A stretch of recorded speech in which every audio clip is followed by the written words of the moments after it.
Ends in just a matter of hours today, and election day itself is on Tuesday. Candidates in our area showing plenty of passion on this, the final weekend of the campaign. Our Richard Jacobus is in the studio right now. He has been tracking all three mayoral candidates. Good evening, Richard. Hey, Arthur. It's the final push for all three candidates. And as of yesterday, the New York Times reporting former President Barack Obama spoke to Zohran Mamdani in a phone call, reportedly praising his campaign, but stopping short of a full endorsement. Mamdani beginning his day at the National Action Center in Harlem with the Reverend Al Sharpton, trying to garner support from the black community. Mamdani, who is vying to be the city's first Muslim mayor, sounding more like he was making a victory speech when speaking to a lively crowd, laying out his plan for New York City should he be elected 111th mayor. All that we must do is believe together, stand together, struggle together, and we can win that future. A future that we can not only afford, but the future that we have long deserved. Then to Andrew Cuomo, the independent candidate in this race, spending much of Saturday in the outer boroughs in both Queens and Brooklyn, specifically addressing affordability and public safety in Brownsville. The former New York governor also addressing recent polls that show him gaining ground on the Democratic frontrunner. Gap has gotten dramatically smaller. He's coming down, I'm going up. The latest New York Times poll, I think, said 6 points or something like that. 6 points in this election is nothing.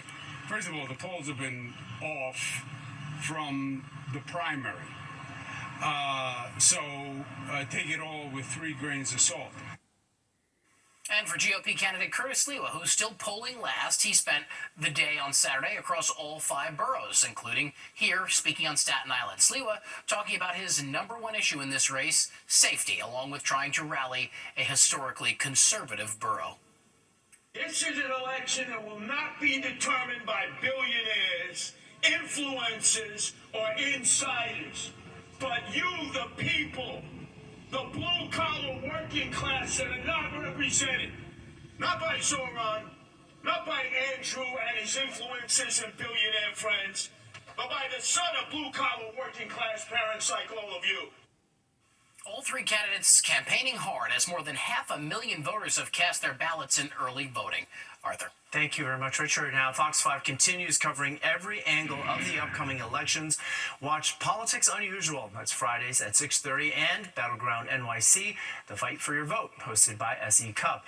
It streams every weeknight at 7 p.m. on the Fox local app from now until Election Day, and you can also watch it right here on Fox 5 weeknights at 11 after the 10 o'clock news. Going across the river, the race for governor is even tighter than the one in the city for mayor. Former President Barack Obama joined Democratic nominee Mikey Sherrill on the campaign trail in Newark on Saturday. The Get Out the Vote rally comes 2 weeks after his formal endorsement of Sherrill. At this rally, Obama praised one of her top priorities being targeting the state's high energy costs. On her first day as governor, Mikey will declare a state of emergency to bring costs down, starting with utilities. She's going to create more energy right here in New Jersey because more supply means lower bills. The former president also saying Sherrill is the only candidate willing to stand up to the Trump administration. Meanwhile, Sherrill's opponent in Tuesday's race, Republican Jack Ciattarelli, was crisscrossing the state, urging his supporters to vote early. He began his day with a rally in Colts Neck before moving on to Woodbridge Township. Ciattarelli says he is feeling confident heading into Election Day. We're out fundraising our opponent, we're out energizing our opponent, and yesterday we picked up the endorsement of another prominent Democrat, a former state assembly person from Hudson County. When Democrats are endorsing the Republican nominee, it tells you we're winning this race. Ciattarelli also held campaign events in Westfield and Fairfield. Early voting in New Jersey also ends tonight at 6 p.m. The confusion and uncertainty over SNAP benefits remain even at this hour, even after 2 federal judges ruled the Trump administration must fund that program that helps an estimated 42 million Americans. Take a look at this. This was the line Saturday morning outside of a food pantry at the Word of Life Christian Fellowship International in the Bronx. Fox 5's Dorothy Geraldino has more on how New Yorkers are impacted as their SNAP benefits may be going empty. November is here and millions of families still have empty EBT cards. Officials say it could take weeks before benefits resume, leaving people who depend on SNAP with few options but to turn to food banks. I get chicken, I get fruits, eggs, whatever they have, I got it. Even before the government shutdown disrupted SNAP payments nationwide, Blossom Robinson relied on the Campaign Against Hunger in Brooklyn to feed her family. The nonprofit is saying demand has surged since Thursday. 40% increase already. So we understand that if this continues another day or two, every person, every emergency feeding program is going to be in trouble. Congressman Hakeem Jeffries visited the food bank today, urging federal officials to act quickly to restore benefits. And our commitment will continue to be to make sure that that happens. Because hunger is not a personal choice.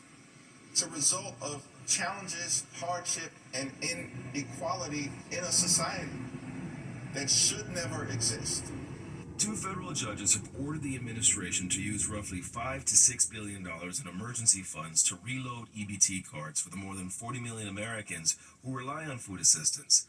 But the U.S. Agriculture Secretary cautions that contingency fund is not big enough to feed everyone. That contingency fund, by the way, doesn't even cover, I think, half of the $9.2 billion that would be required for November SNAP. In a post on Truth Social, President Trump wrote in part, "Our government lawyers do not think we have the legal authority to pay SNAP with certain monies we have available. And now 2 courts have issued conflicting opinions on what we can and cannot do. I've instructed our lawyers to ask the court to clarify how we can legally fund SNAP as soon as possible." The Campaign Against Hunger, like so many other food banks, say they're going to try to fill the gap caused by this lack of funding for this month, but ultimately, they cannot replace SNAP. In Bed-Stuy, Duarte Geraldino, Fox 5 News. We are following breaking news right now. 10 people have been hospitalized after a mass stabbing at a train station in the UK. British police say it happened around 7:30 last night local time on a London-bound train as it pulled into Huntingdon, which is about 75 miles north of London. 9 people are currently being treated for life-threatening injuries. Local police say 2 people have been arrested at the station. No word yet on a possible motive, but British Transport Police say it is a major incident and that counter-terrorism policing is supporting the investigation now. An entire family of 5 was killed in a fast-moving fire in Paterson, New Jersey. Police there are saying it started around 10 p.m. Friday night in the back of a family home on Emerson Avenue. Once the fire was stabilized, officials say they found 5 bodies inside that house. A 39-year-old man, a 38-year-old woman, and 3 children, ages 14, 12, and 7. One of the neighbors says another family who lived in the home was able to get out safely. It's rough, you know. It's Halloween night. The neighborhood was alive. There was kids, there was families, everybody was walking around trick-or-treating, you know. And then it went from celebrations to disaster. Investigators are now trying to figure out what started that fire. An overwhelming show of support in Midtown. Very special. I mean, it's all happened so quickly, so I just can't believe that everybody came together so quickly. How European soccer fans are setting their differences aside, all to support a young woman's battle against cancer. Plus, turn that thumping bass down. Your neighbor could be one of the record-setting number of runners getting their sleep in before the New York City Marathon. And those runners do get to make use of an extra hour of sleep. But what do the rest of us say about the end of daylight savings time? We've got an eye-popping result from a new poll. Soccer fans from rival clubs usually do not get along, but adversaries teamed up, forming a sea of purple, all to show their support for a young woman's fight against pancreatic cancer. This as Pancreatic Cancer Awareness Month began Saturday. Fox 5's Stephanie Bertini is in Midtown with that story.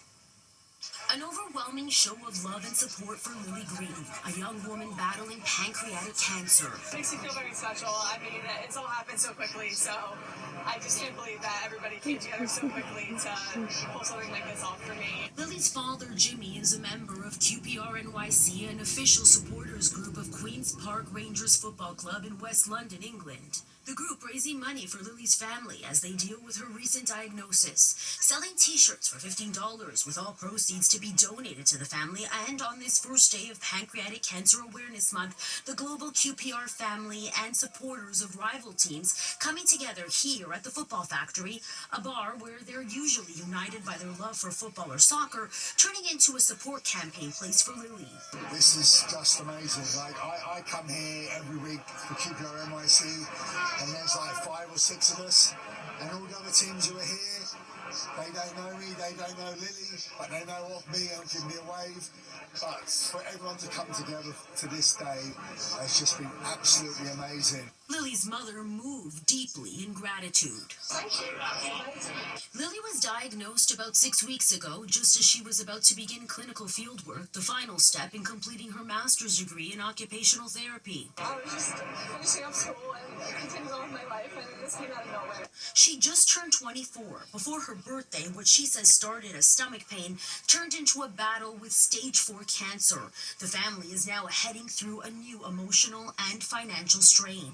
Between a GoFundMe initiative and the fundraising through the soccer community, the family is feeling supported. And that was the goal, says the organizer of Lily's QPR NYC Soccer Club Supporters Campaign. We didn't have to ask people twice.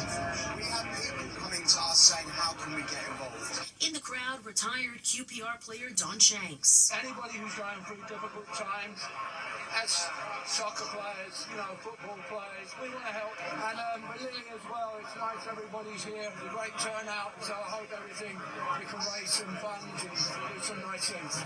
The color purple chosen for Lily's campaign because it represents the fight against pancreatic cancer, and of course, it represents her name. The financial support has been incredible. It really has taken such a weight, lifted the weight off of our shoulders about medical expenses and my parents being able to stay home and take off work to take care of me and stuff like that.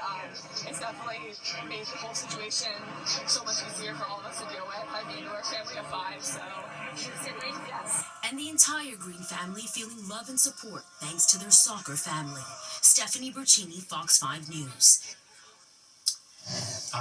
Want to feel that marathon magic without having to run 26.2 miles? Over 10,000 runners warmed up the course as part of the Abbott Dash to the Finish Line on Saturday. The 5K course began at the United Nations, ending in Central Park, giving adult and young runners a chance to dash across that iconic finish line of the New York City Marathon. We turn back the clocks in around 45 minutes. Yes, we still do that. Daylight savings time officially ends this morning, and while we gain an extra hour of sleep from falling back, a new poll shows that for many Americans, it's an unwelcome change. According to the AP NRC poll, only 12% of U.S. adults favor the current system of daylight savings time, while 47% oppose it.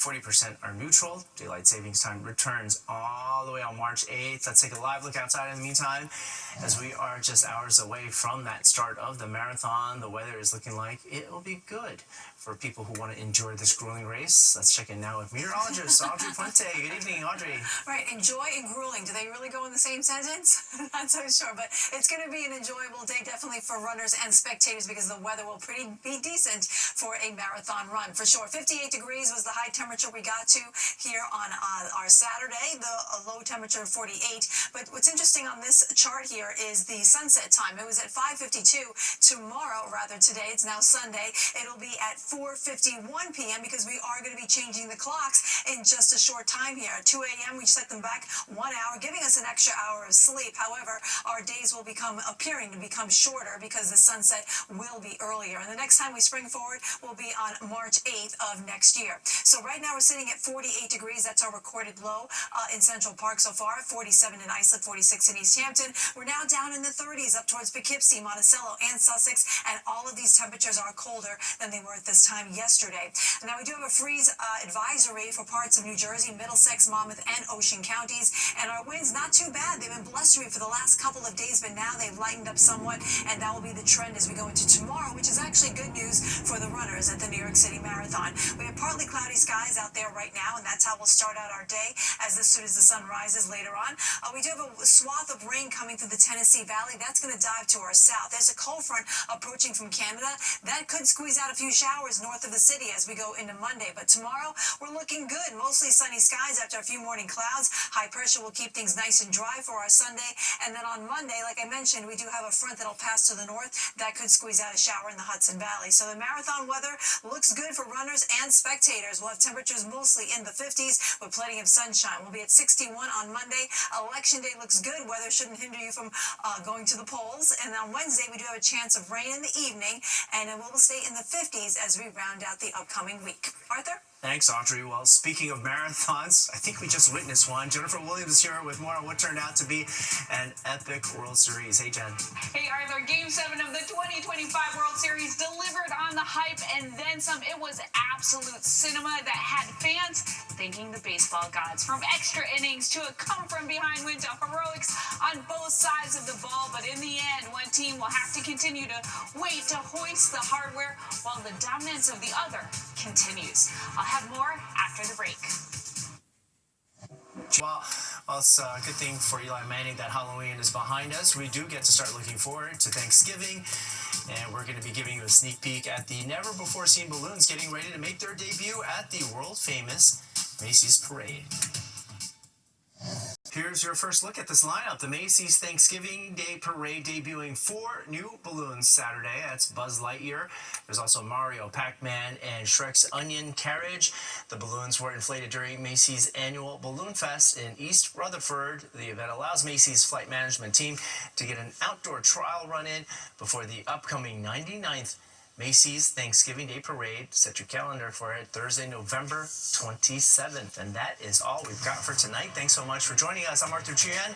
Remember, turn your clocks back, and also remember that the news is always streaming in the free Fox Local app, where you can get breaking live updates and watch our newscasts anytime from anywhere. Have a good evening.